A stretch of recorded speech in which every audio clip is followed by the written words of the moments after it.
want to thank the Triangle MLK committee for arranging this event and for inviting me here to speak. I'd also like to thank the United Way as well for bestowing me the honor of being one of the 10 to watch. Super grateful and thankful for that. You all might notice that I have my coat and my scarf and my sweater on. I've been a little under the weather, but I am excited that I woke up this morning to be here with you all.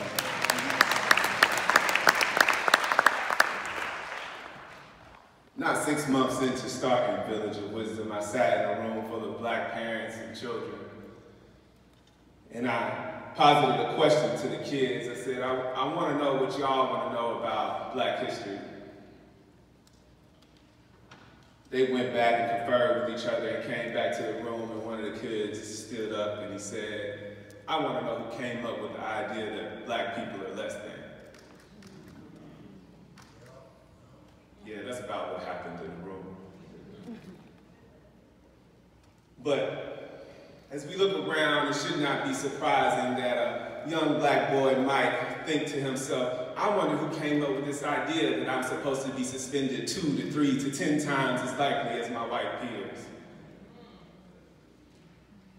I might also wonder that if I knew that there was a study done in Chicago that surveyed Black kids and 93% of them said that they experienced discrimination over a 3-month period. I might wonder that if I looked at my brown and Black brothers who were at the borders being held at detainee camps, separated from their families, I might wonder these things. And I think my mom probably knew better. Because you see, when I was a young boy, she brainwashed me into believing that all scientists were Black. No, for real. See, she started off really early planting seeds into me, making me believe that George Washington Carver, Mae Jemison, and Dr. Charles Drew were my destiny.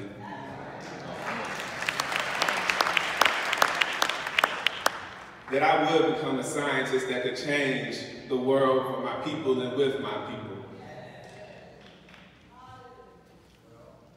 And so, as I think forward now to what Village of Wisdom has become, as was just read to you all, this idea of protecting Black genius. You see, I was looking out over a lot of organizations and a lot of people saying that they wanted to work with Black kids and they wanted to work with brown kids, but the thing that kept on being confusing to me is that nobody wanted to talk about race.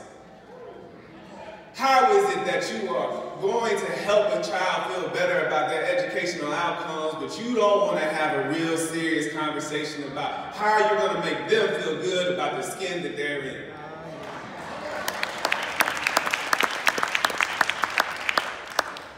And so we said that there's a race-based problem, we need to bring a race-based solution. So we would work with families to do the things that they've always been doing, to encourage their Black and brown babies to believe that they can do whatever it is that they put their minds to. Fast forward to just a few months ago, sitting in a room with a room full of Black parents and a room full of Black kids. Y'all know what I do by now. Mom stands up and she starts to talk about how her baby is going to a school where apparently the library is no longer functioning. What do you mean, Will?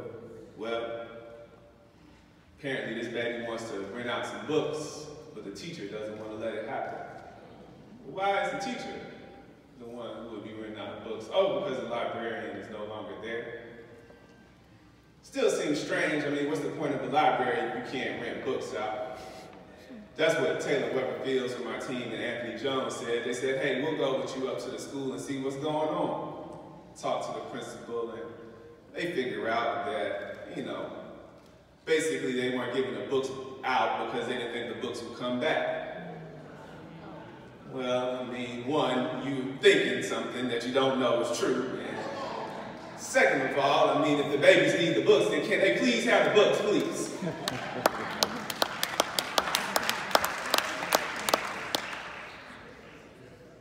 But this kind of brought me back to another problem when I think about the seeds that we continuously sow in our kids, because one of the things I had to ask myself is, this was a black and brown school. If this was a white school, would this be allowed to happen? If this was a high-income school, would this be allowed to happen? And see, I see a lot of people blaming kids and black parents for their failures and their inabilities to do well in school, but I can't help but see the water. And some people might be wondering what I'm saying. I mean, if you saw a lake and all of the fish were dead, what would the conclusion be that you came to? Would you say that the fish were broken, or would you say that the lake was dirty? I think we need to find a different way to begin to look at these problems, and that's what we are envisioning to do at Village of Wisdom. We want to dream for a day where our kids can swim in clean water.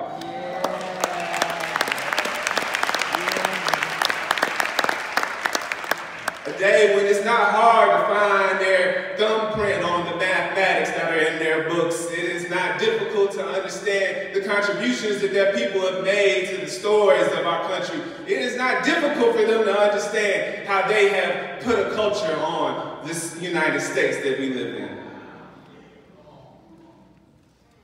And so, while one of our main points at Village of Wisdom is to make sure that kids are hearing the positive messages about their blackness, that they are black and beautiful, that they are black and bold, that they are black and dreamy, they are black and whatever they want to be. We have started to turn our eye towards the system.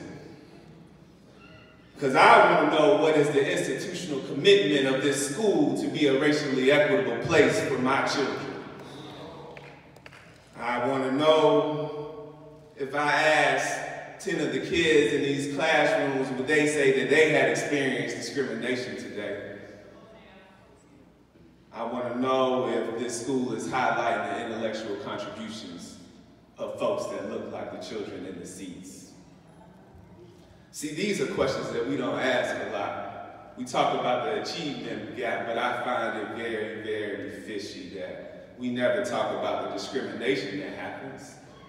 How is it that we have a race-based problem again and nobody wants to talk about the racism that's causing it? Well, that is what we are seeking now to change. We want to plant some new seeds. We want to bear some new fruits. And my question today is, what types of seeds are you planting? What types of seeds are you cultivating? Are you cultivating the types of seeds that would threaten the water quality in Standing Rock?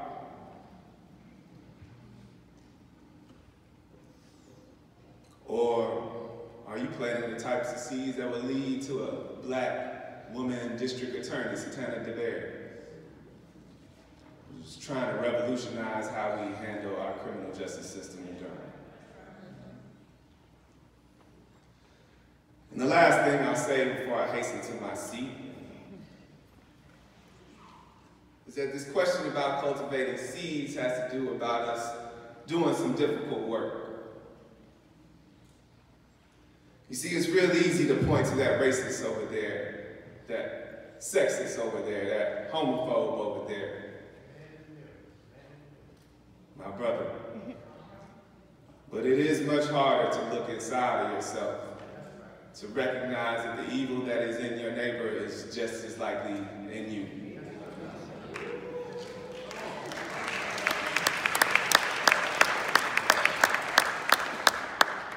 Because when we allow ourselves to see how we might be participating in oppression, do you know what we have just done? We've just eliminated one more person who is inactively participating in racism. Let me see if I can give y'all an analogy. You see, racism is kind of like a walking sidewalk. moving sidewalk, my bad. You see, on a moving sidewalk, you don't have to walk to keep going forward. If you want to go in the opposite direction, you actually literally have to walk in the opposite direction.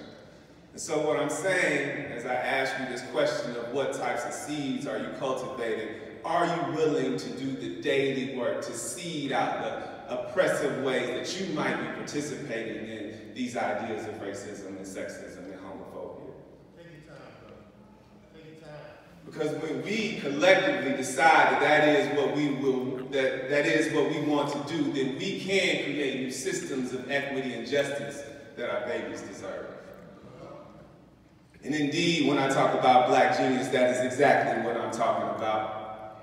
The ability to create new systems of equity and justice, just like Dr. King talked about some 55 years ago now. A day when his children wouldn't be judged by the color of their skin, but by the content of their character.